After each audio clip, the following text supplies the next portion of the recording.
Բարև ձեզ հայեր ջան,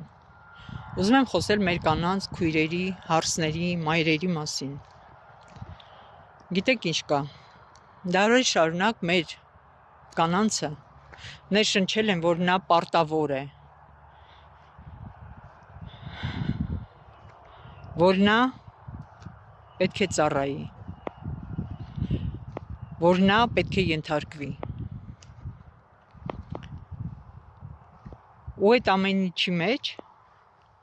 կանայք առաջնահերթ մոռանում են իրենց, մոռանում են, որ իրենք մարդ են, մոռանում են, որ իրանք էակ են, մոռանում են, որ իրենք էլ ունեն իրենց ցանկությունները, երազանքները ու այդպես շարունակ։ Ու միշտ մեր հայ կանայք, չգիտես ինչու, միշտ զոհի կարգավիճակում ապրել են։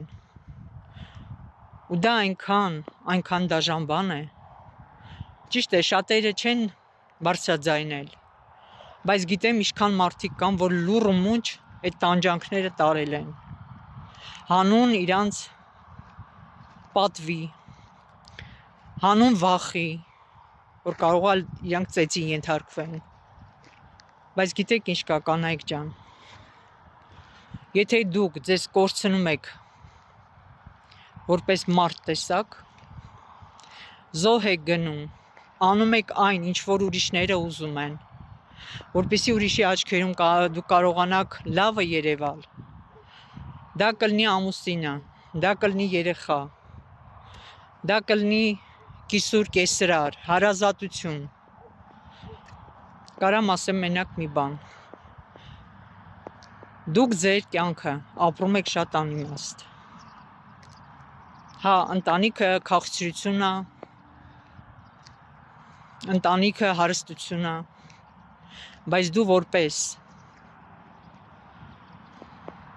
անհատական դու քեզ կորցնում ես։ Կորցնում ես դու քո անհատականության հետ քո երազանքները, որ ինչ-որ ժամանակներում դու երազել ես դառնալ, չգիտեմ, կարող է ուսուցչուհի, կարող է երգչուհի, եւ այսպես շարունակ, ժողովուրդ ջան։ Հիմա մի քիչ ուրիշ է դառել ամեն ինչ։ Հիմա աղջիկները հասկանում են ինչ է իրանց պետք, ինչի կարող են ձգտել։ Ու ես մի կողմից մեր աղջիկների համար շատ հանգիստ եմ։ Այսքանը։